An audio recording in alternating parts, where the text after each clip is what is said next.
The restaurant buzzed with muted conversations, candlelight flickering over expensive wine glasses and polished silverware.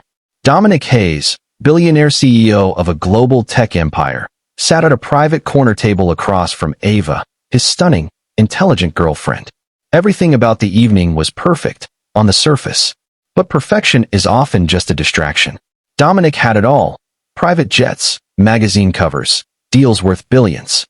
But that night, as he cut into his filet mignon, something, or someone, caught his eye near the entrance. A woman, her hair slightly tousled, her coat clutched tightly around her.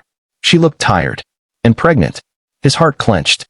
It was her, Emily, his ex-wife, the woman he'd loved when he had nothing, the woman who stood beside him when he was still coding out of a coffee shop, burning both ends of the candle, the one who left him, quietly, painfully, 3 years ago.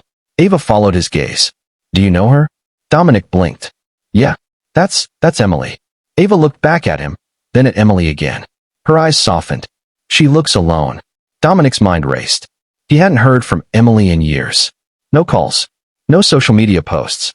No drama. She'd simply disappeared. And now here she was, pregnant, in the very restaurant he'd picked without thinking. He excused himself, walking toward the hostess stand. Could you tell me who that woman is seated near the window? The hostess looked unsure. She just came in, sir. Said she needed a moment to warm up. Didn't order anything yet. Dominic walked over, every step pulling him back through years of memory. Their tiny apartment. Her laughter over burnt toast. The silent nights when he worked too much. The last time she cried in front of him. And how he didn't know how to hold her then. Emily, he said gently. She looked up, startled. Her eyes widened in disbelief. Dom. They stared at each other for a moment. Two people who once shared a life now separated by time, choices, and unspoken pain. I didn't know you were back in town, he said softly. I just moved back, she replied, her voice hoarse.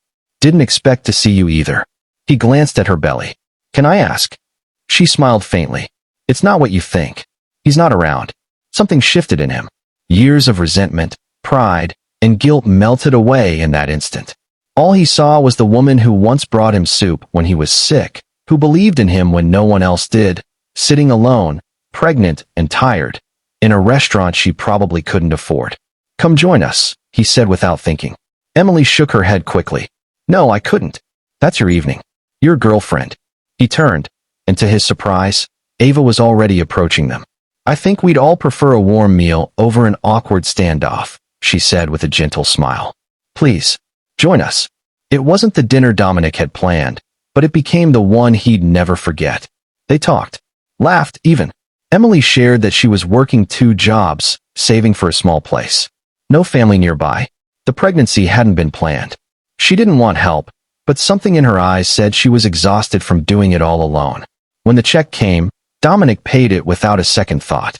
But that wasn't the end of it. That night, something shifted in him. Not in the romantic sense. He and Emily had gone down that road and taken their separate paths, but in the human sense, the kind that goes beyond love and into compassion.